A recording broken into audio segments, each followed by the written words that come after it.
அனைவருக்கும் அன்புடன் வணக்கங்கள். நான் உங்கள் திவ்யா. இன்றைய திருக்குறள் அதிகாரம் 50 இடனறிதல் அப்படிங்கிற அதிகாரத்தை தான் பார்க்க போகிறோம்.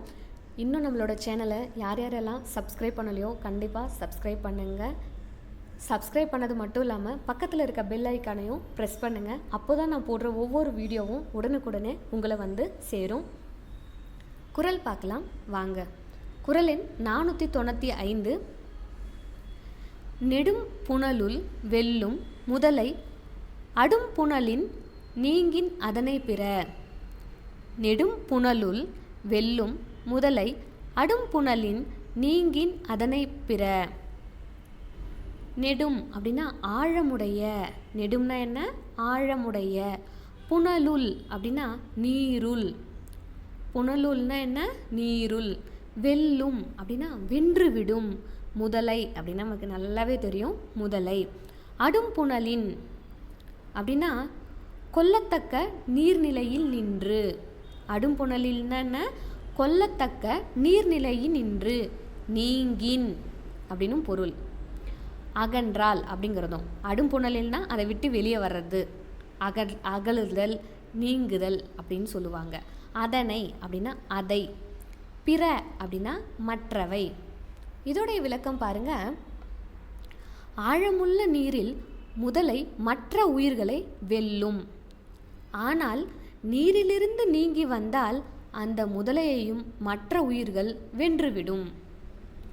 ஆழமுள்ள நீரில் முதலை மற்ற உயிர்களை வெல்லும். ஆனால் நீரிலிருந்து நீங்கி வந்தால் அந்த முதலையையும் மற்ற உயிர்கள் வென்றுவிடும்.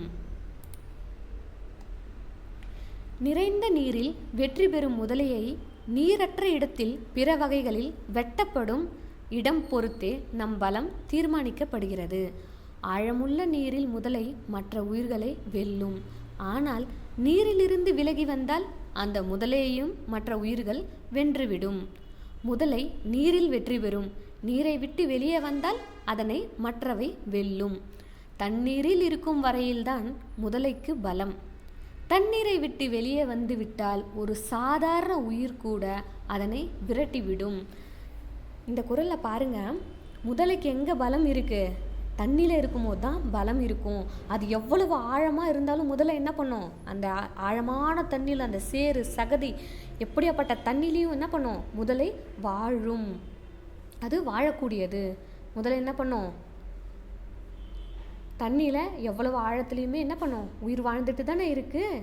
அப்படியாப்பட்ட முதலையும் அந்த தண்ணியை விட்டு வெளியே வந்துச்சுன்னா என்ன பண்ணுவாங்க? மற்ற உயிர்கள் எல்லாம் சேர்ந்து அதை கொன்னுடும். அந்த மாதிரி தான் நாம் எந்த இடத்துல இருக்கணுமோ அந்த இடத்துல தான் இருக்கணும். அந்த இடத்துல இருந்து நாம் வெற்றி பெறணும். எல்லாராலையும் எல்லா விஷயங்களையும் செஞ்சிட முடியாது. அவங்கவுங்களுக்குன்னு ஒரு சிறப்பு குணம் இருக்குது. அவங்கவுங்களுக்குன்னு ஒரு சிறப்பு கடவுள் வந்து படைச்சிருக்கிறார். அது என்னன்னு கண்டுபிடிக்கணும். அதில் நம்ம திறமையை வளர்த்துக்கணும். அதன் மூலமாக நம்ம வெற்றி பெறணும். நமக்கு உடல் வலிமையே இல்லைன்றவங்க எல்லாம் பளு தூக்கும் போட்டியில் கலந்துக்கிட்டால் வெற்றி பெற முடியுமா? முடியாது. ஒருவருக்கும் தனிச்சிறப்புன்னு ஒன்று இருக்குது. முதல்ல என்ன பண்ணோம்? நீரில் தான் அதுக்கான பலம் இருக்குது. அந்த மாதிரி நமக்கு எதில் பலம் இருக்குது, நாம் எதில் பலமானவர்களாக இருக்கோம் அப்படிங்கிறத தெரிஞ்சு அந்த இடத்துல தான் நம்ம என்ன பண்ணணும்? நம்மளை நிலைநிறுத்தி கொள்ள வேண்டும். நாம் எதில் பலமானவர்களாக நாம் நினைக்கிறோமோ, நமக்கு அதற்கான தகுதி இருக்கிறதோ, நாம் எதில் வெற்றி பெறுகிறோமோ அதில் தான் நாம் நிலைநிறுத்திக்கணும்.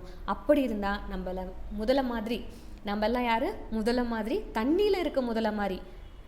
அப்போது அதுக்கிட்ட மற்ற உயிர்கள் வந்து என்ன பண்ண முடியாது? சண்டையிட முடியாது. எவ்வளோ பெரிய யானையாக இருந்தாலும் என்ன பண்ணும்? யானையோ மானோ வேறு எந்த மிருகங்களோ வந்துச்சுன்னா என்ன பண்ணும்? முதலை பிடிச்சிடும் இல்லைங்களா? தண்ணியில் இருக்கிறப்போ அதில் பிடிச்சி இரையாக்கி சாப்பிட்டுடும். அதுவே அந்த முதலை அந்த தண்ணியை விட்டு வெளியே வந்தால் மற்ற உயிர்கள் எல்லாம் சேர்ந்து அந்த முதலையை கொன்னுடும். அதனால் நாம் எங்கே இருக்கணுமோ, நம்மளுடைய பலம் எதில் இருக்கோ அந்த இடத்துல இருந்து போர் செய்து அங்கே தான் நம்மளுடைய வெற்றியை நிலைநாட்ட வேண்டும். அதைத்தான் அழகாக திருவள்ளுவர் இந்த குறளில் சொல்லியிருக்காரு பாருங்க. நெடும் புனலுள் வெல்லும் முதலை அடும்புணலின் நீங்கின் அதனை பிற. நெடும்புணலுள் வெல்லும் முதலை அடும்புணலின் நீங்கின் அதனை பிற. நன்றி. நாளை மீண்டும் வேறு ஒரு திருக்குறளுடன் சந்திப்போம்.